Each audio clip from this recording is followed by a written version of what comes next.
منشأ الجرائم الإنسانية والإبادة الجماعية في القرن 21 في شنغال من قبل داعش الإرهابية. وهناك تهديدات اليومية لتركيا باحتلال المناطق الكردية في شمال سوريا وتهجيره من أرضه التاريخية وسط الصمت المجتمع الدولي.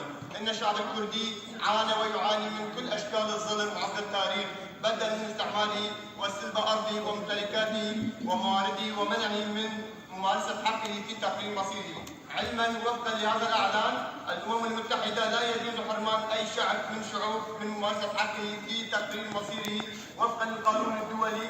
كما يؤكد الإعلان أن الأمم المتحدة دور هام مستمر في تعزيز وحماية حقوق الشعوب الأصلية، ويؤكد السعي في الاعتراف بحقوق وحريات الشعوب الأصلية وحمايتها، ويؤكد أن للشعوب الأصلية حقوق جماعية لا غنى عنها.